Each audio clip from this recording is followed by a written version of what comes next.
30 days. No food, no water, no excuses. And now, it's over. The gates of reward are sealed, the angels are witnessing, and somewhere across 1.8 billion lives, a single crescent moon just changed everything. This is not just a holiday. This is the day God Himself named, Eid al-Fitr, the festival of breaking the fast.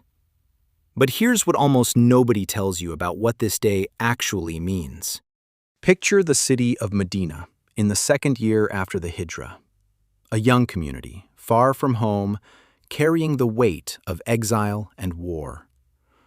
The Prophet Muhammad, peace be upon him, arrives and finds his people celebrating, dancing, playing drums, tasting joy again.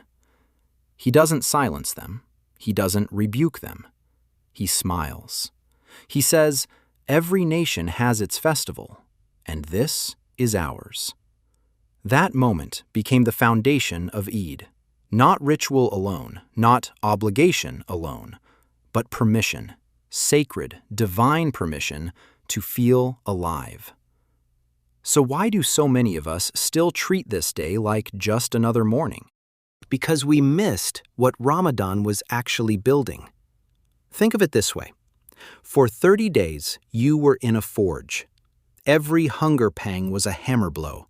Every night prayer was a chisel. Every act of charity was fire. And Eid? Eid is the moment you hold up the finished blade. The question is, do you even know what was forged inside you?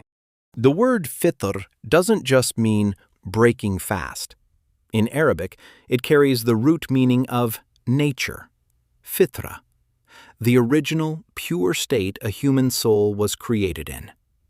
So Eid al-Fitr is not the celebration of stopping. It is the celebration of returning. Returning to who you were before the world corrupted you, before the grudges, before the ego, before the years of spiritual numbness. Every Eid morning, when you put on your best clothes and step outside, you are making a statement to the universe. I came back. And Zakat al-Fitr, the charity given before the prayer, is not just feeding the poor. It is the final purification, washing the last traces of your spiritual dust before you stand before God.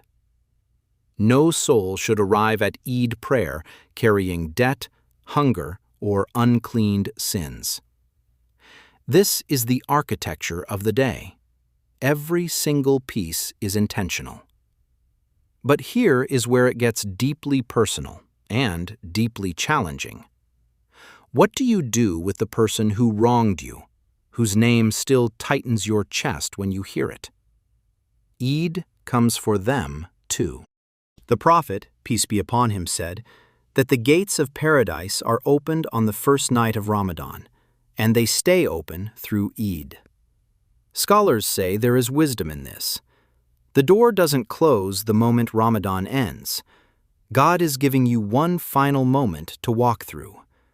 And the greatest barrier between a believer and that door is not sin. It is unforgiveness. There is a hadith that shakes every scholar who reads it carefully. On Eid night, the angels announce that God has forgiven all who fasted, all, except those who carry hatred for their brother. All the prayer, all the hunger, all the charity, and one heart full of resentment can cancel it. Does that not terrify you? Does that not make you want to pick up the phone right now? This is what Eid al-Fitr truly is. Not a finish line, a launch pad. The new year of your soul. The day your spiritual credit resets to zero, not in loss, but in absolute freedom.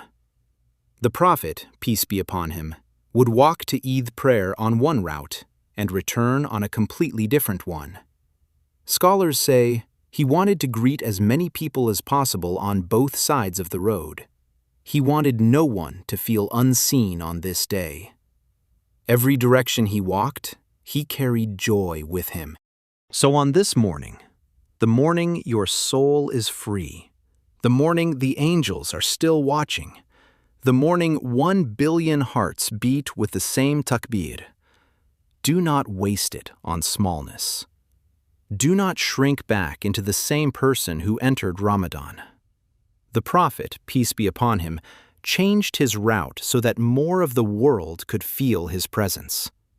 You have been given the same gift, a new route, a new direction, away from what was heavy, toward what is light. Eid al-Fitr does not ask you to be perfect. It asks you to be present. Present for the people you love. Present for the ones you hurt. Present for the version of yourself that 30 nights of prayer built from the ground up. The month is sealed. The mercy has landed.